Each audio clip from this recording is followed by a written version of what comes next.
ये इंग्लिश का यूनान का एक वर्ड है परसोना। परसोना से बना। परसोना का मतलब क्या होता है? नकाब। यूनान में क्या होता था पहले कि मंच पर जो अभिनय करते थे लोग, वो अपने मुंह पर एक नकाब डाल लेते थे और नकाब डालकर अभिनय करते थे और उसके उनको पैसे मिलते थे। तो सामने वाला आदमी ये ना पहचान सके कि ये कौन है जो अभिनय कर रहे हैं। तो अभिनय करने वाले लोग पहचाने ना जाएं तो अपने चेहरे पर एक नकाब डाल लेते थे और उस नकाब डालने की वजह से वो लोगों की पहचान में नहीं आते थे। उसको हम कहते थे परसोना, यानी नकाब। उसी से ये पर्सनैलिटी बना है। इसका मतलब क्या हुआ कि जो हम जीवन जी रहे हैं, ये नकाब वाला जीवन जी रहे हैं। सामने का दिखावा कुछ और कर रहे हैं और अंदर से हैं कुछ और। ये नहीं होना चाहिए। आदमी जैसा है वैसा ही नजर आना चाहिए। ये इसका उद्देश्य है व्यक्तित्व विकास का। ठीक है। तो व्यक्तित्व का विकास है क्या? सबसे पहली बात, आचरण और व्यवहार। किसी के भी साथ आप किस तरह से बातचीत कर रहे हैं, आपका आचरण क्या है, आपका बिहेवियर क्या है। ये बिहेवियर जो है ये आपकी पर्सनैलिटी को ही दिखा रहा है। अगर आप किसी भी बात का जवाब तेजी में दे रहे हैं, कोई सवाल आपसे पूछा गया उलझ कर दे रहे हैं, तो क्या मतलब हुआ इसका कि ये जवाब ठीक तरीके से नहीं दिया जा रहा। ये आपकी पर्सनैलिटी को दिखा रहा है कि आपके दिमाग में कितनी उलझन पैदा हो रही है। एजुकेशन पर्सनैलिटी को डेवलप करने में सबसे कारगर हथियार समझ लीजिए इसको, एजुकेशन। जो लोग एजुकेशन लिए हुए हैं और जो अनएजुकेटेड हैं, उनके पर्सनैलिटी में जमीन आसमान का फर्क होता है। एजुकेशन आपकी पर्सनैलिटी को निखारती है। आप किस कॉलेज में पढ़ रहे हैं, आप किस तरह से एजुकेशन ले रहे हैं, आपके टीचर्स कौन हैं, कौन आपको पढ़ा रहे हैं और आप उनसे क्या गेन कर रहे हैं। टीचर्स बहुत अच्छे हैं पढ़ाने वाले, आपका ही दिल नहीं है पढ़ने के लिए, तो क्या आपकी पर्सनैलिटी निखरेगी? नहीं निखरेगी। टीचर्स पढ़ाने के लिए तैयार है, आप ही पढ़ने के लिए तैयार नहीं है, पहली कंडीशन। दूसरी कंडीशन, आप पढ़ने के लिए तैयार हैं लेकिन टीचर पढ़ाने के लिए तैयार नहीं है, तब एजुकेशन होगी? कुछ लर्निंग होगी? नहीं होगी। टीचर तैयार है, आप तैयार नहीं है, आप तैयार हैं, टीचर तैयार नहीं है, दोनों ही केस में लर्निंग नहीं होगी। थर्ड कंडीशन, टीचर भी तैयार नहीं है पढ़ाने के लिए और आप भी पढ़ने के लिए तैयार नहीं है, तब तो बिल्कुल लर्निंग तो बिल्कुल जीरो हो गई। सबसे वर्स्ट कंडीशन वो होती है जिसमें बच्चे पढ़ने को तैयार ना हो और टीचर पढ़ाने को तैयार ना हो। किसी भी इंस्टीट्यूशन की सबसे बुरी कंडीशन वो होती है। और सबसे बेस्ट कंडीशन क्या होगी? जिसमें टीचर पढ़ाने के लिए तैयार है और बच्चे पढ़ने के लिए तैयार है, तब एजुकेशन पॉजिटिव आएगी। तो 4 कंडीशंस मैंने तुम्हें बताई। क्या? टीचर पढ़ाने के लिए तैयार है, बच्चे पढ़ने के लिए तैयार नहीं है। दूसरी कंडीशन, टीचर पढ़ाने के लिए तैयार नहीं है। थर्ड कंडीशन, ना टीचर पढ़ाने के लिए तैयार है ना बच्चे पढ़ाने के लिए तैयार है। और लर्निंग होगी कब? जब टीचर पढ़ाने के लिए तैयार होगा और बच्चे पढ़ने के लिए तैयार होंगे, तब होगी एजुकेशन पॉजिटिव। वही आपकी पर्सनैलिटी को निखारेगी। उसके बाद आपकी एबिलिटी। आपकी एबिलिटी क्या है? आप पढ़ने के बाद उसको सीख कितना रहे हैं, योग्यता क्या है? आपने पढ़ तो लिया लेकिन आपने उसको जीवन में उतारा ही नहीं। आपने कुछ सीखा लेकिन आपने सीखने के बाद उसको ताक पर रख दिया। सीखेंगे कुछ? उसके लिए क्या वर्ड इस्तेमाल किया जाता? पढ़े लिखे गधे हो रहे हो तुम, यही तो कहा जाता। पढ़ना, एजुकेशन, वो आपके दिखावे में आनी चाहिए। आपकी काबिलियत आपकी बातों में झलकनी चाहिए, बोलने में आप निपुण हो सके। और वही सरकार का मिशन है, निपुण भारत अभियान चला रहा है कि एक एक बच्चा जो है वो निपुण हो हर कला में। फिर शालीनता, अभी मैंने पहले बात की। आपका व्यवहार अगर शालीन है तो आपके अड़ोस पड़ोस के, आपके मिलने वाले लोग क्या कहेंगे कि आप जो हैं वो लड़का बहुत अच्छा है, ये फलाने इनके बच्चे भाई बहुत अच्छे हैं। क्यों? क्योंकि वो जो भी मिल रहा है उससे नमस्ते कर रहे हैं, सलाम कर रहे हैं, दुआ कर रहे हैं, खैरियत पूछ रहे हैं। हर एक आदमी उन बच्चों की तारीफ करेगा जो बच्चे शालीन होंगे। और बाहर निकल के बदतमीजी करोगे बड़ों से, छोटों को मारोगे, अदब नहीं करोगे किसी का, तब क्या होगा? अच्छी श्रेणी में नहीं आओगे। तो बेस्ट श्रेणी में बनने के लिए शालीनता बहुत जरूरी है, और ये एक गुण है पर्सनैलिटी का। उसके बाद पहनावा, आप पहन कैसे रहें। अगर आप अच्छे कपड़े पहन रहे हैं, साफ सुथरे कपड़े पहन रहे हैं, आपके पास 2 ही जोड़ कपड़े हैं, लेकिन आप क्या कर रहे हैं, सुबह पहने आपने, शाम तक पहने, उसके बाद आपने धोखा डाल लिए, अगले दिन दूसरे कपड़े पहने, फिर अगले दिन दूसरे कपड़े पहने, साफ सुथरे कपड़े पहन रहे हैं। ये नहीं है कि बिल्कुल मैले कर लिए आपने, 7 दिन तक ना नहाए ना धोए। आपका पहनावा आपकी पर्सनैलिटी को दिखाता है। ठीक। उदारता, उदारता का मतलब क्या हुआ कि अगर आपसे किसी ने कोई बात कही है तो आप उस पर गुस्सा दिखाने के बजाय आप उसके लिए उदार बन जाइए। क्या एक अच्छे टीचर के अंदर भी उदारता बहुत जरूरी है। तुम लोग हो आपस में, किसी ने किसी बच्चे की शिकायत करी है, सर ये बहुत बदतमीजी कर रहे हैं, मुझे तुम्हारी बात में आकर उसकी पिटाई कर देना चाहिए, लेकिन मैंने क्या किया, बुलाया, उसे डांटा, समझाया और उसके बाद उसे जाने दिया। ये क्या कहलाएगी, उदारता। और अब अगर मैं बुलाऊं और उसको 2 तमाचे जड़ दूं, उसकी पिटाई कर दूं या हर बात पर सजा दूं, तो वो उदारता नहीं कहलाएगी। पर्सनैलिटी को दिखाने के लिए उदारता एक बहुत ही मेन कैरेक्टरिस्टिक है। आदमी को उदार होना चाहिए। अब अगर आपसे किसी ने पैसे उधार लिए हैं और वो नहीं दे पाने की स्थिति में, अगर दे पाने की स्थिति में है, लौटाने की स्थिति में है और नहीं दे रहा है, तो वो जिम्मेदार है, नहीं दे रहा। लेकिन अगर उसके पास जिम्मेदारी, उसके पास पैसे देने के लिए है ही नहीं और आप उसके ऊपर गर्दन दबाने के लिए तैयार हो, तो ये उदारता नहीं कहलाएगी। अगर वो आप तब उदारता कहलाएगी कि आपने उसको 5 दिन का टाइम दे दिया, जिसके पास पैसे हैं देने के लिए, वो आपको पैसे वापस नहीं कर रहा है, वो उसकी बदतमीजी है, तो आप उसको अल्टीमेटम दे देंगे कि भाई मुझे 10 दिन के अंदर पैसा वापस चाहिए, 15 दिन के अंदर पैसा वापस चाहिए, और उसने हामी भर दी कि हाँ भाई मैं 15 दिन के अंदर तुम्हारा पैसा वापस कर दूंगा और नहीं दे पा रहा है, तब आप उसकी गर्दन दबाने के लिए इजाजत है आपको कि आप कर सकते हैं। लेकिन अगर आप जबरदस्ती किसी के ऊपर चढ़ जाए कि भाई मेरा पैसा वापस कर, और आपको ये मालूम है कि वो दे नहीं सकता, तो उसके लिए थोड़ी सी उदारता दिल में लाना जरूरी है। वही आपकी पर्सनैलिटी को दिखाएगा। वरना वो 25 जगह जाकर कहेगा कि अरे बताओ इनसे मैंने पैसे ले लिए थे, अब मेरी जान को आ गए। उदारता पर्सनैलिटी का एक बहुत मेन कैरेक्टरिस्टिक है। त्याग, उदारता और त्याग, ये मालूम ही है आप लोगों को। त्याग का मतलब क्या हुआ,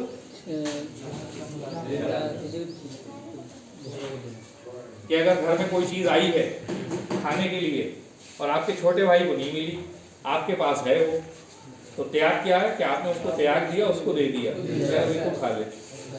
अक्सर क्या होता है, माँ बाप के लिए 15 सेब लेकर आए, बच्चों ने सारे खा लिया, वेक रखा है माँ ने बचाकर, बाप आए उन्होंने काट के दे दिया, अब वो बच्चा रोता हुआ आ गया मुझे भी चाहिए मुझे भी चाहिए, उन्होंने प्लेट उठा के उसे दे दी कि भाई तुम खा लो। ये क्या है, त्याग। और माँ बाप अपने बच्चों के लिए त्याग करते हैं, माँ तो बहुत ही करती है। क्षमा, माफ करना, किसी भी गलती के लिए माफ कर देना, वो आपकी पर्सनैलिटी को दिखा रहा है। बहुत इंपॉर्टेंट, बौद्धिकता, इंटेलिजेंस। एजुकेशन से इंटेलिजेंस बढ़ती है और इंटेलिजेंस आपके पर्सनैलिटी को शो करती है कि आप कितने काबिल हैं। आप अपने बोलने में किन वर्ड्स का चयन कर रहे हैं।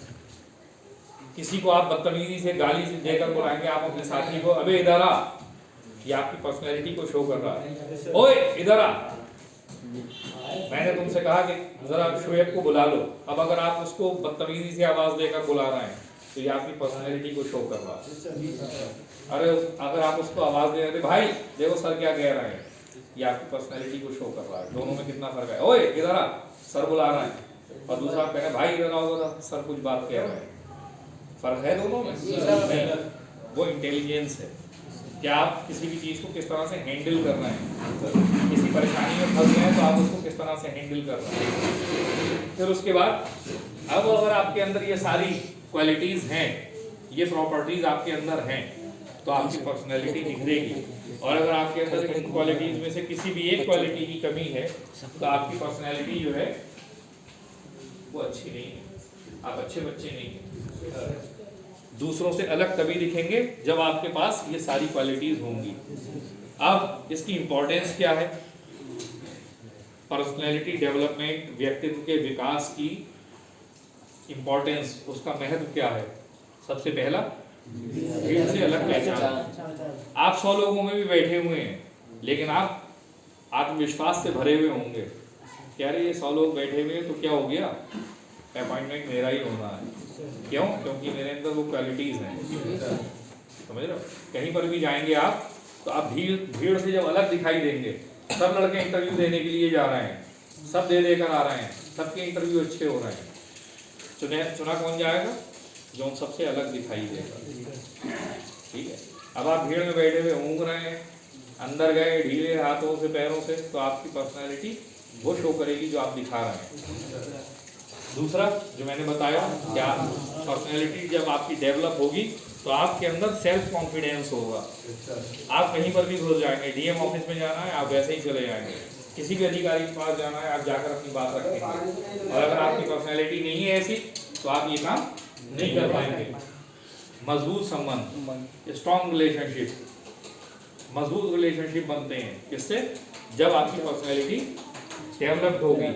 किसी भी अधिकारी के पास आप जा रहे हैं, आपने अपनी बात को अच्छी तरीके से रखा, उसने आपकी बात सुनी, उसके बाद जब आप दोबारा जाएंगे तो वो आपकी बात को फिर ध्यान से सुनेगा कि ये बंदा काबिल है, इसने अपनी छाप छोड़ी है। ठीक है, रिलेशनशिप मजबूत होते हैं। और the most important thing is career growth. Career growth कब होगी? जब आपकी पर्सनैलिटी डेवलप्ड होगी। किसी भी संस्थान में अगर आप हैं और उस संस्थान में आपको कुछ परेशानी हो रही है, आपके बॉस से कुछ अनबन हो गई है, आपके साथी से कुछ अनबन हो गई है, और आप चाह रहे हैं कि अरे अब इसको छोड़ दूंगा, तो आपके अंदर इतना कॉन्फिडेंस है कि आप इसको छोड़कर किसी दूसरी जगह और अच्छी पोस्ट पर चले जाएंगे, आपको छोड़ने में कोई परेशानी नहीं होगी। लेकिन आपकी पर्सनैलिटी में अगर थोड़ा लेगुना है तो आप ये सोचेंगे अरे भैया ये मेरी बहुत अच्छी जॉब चल रही है, मैं कहाँ मारा फिरूंगा। समझ रहे? आपके सेल्फ कॉन्फिडेंस में कमी आएगी। कब? जब आपकी पर्सनैलिटी डेवलप नहीं होगी। ये आपके कैरियर ग्रोथ में सबसे ज़्यादा सहायक होता है, पर्सनैलिटी डेवलपमेंट। ठीक है, अब ये जो पर्सनैलिटी है इसके 3 टाइप्स, जितने भी साइकोलॉजिस्ट हैं उन्होंने उसको 3 टाइप्स में बांटा है। एक कहलाता है एक्सट्रोवर्ट। एक्सट्रोवर्ट इसको हम कहते हैं हिंदी में बहिर्मुखी। ये एक्सट्रोवर्ट कहलाता है। ये इंट्रोवर्ट है, अंतर्मुखी। और ये कहलाता है उभयोन्मुखी।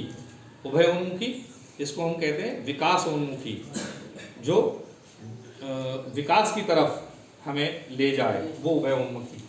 ये कहलाता है बहिर्मुखी। एक्सट्रोवर्ट इसको इंग्लिश में कहते हैं एक्सट्रोवर्ट। ये होता है अंतर्मुखी।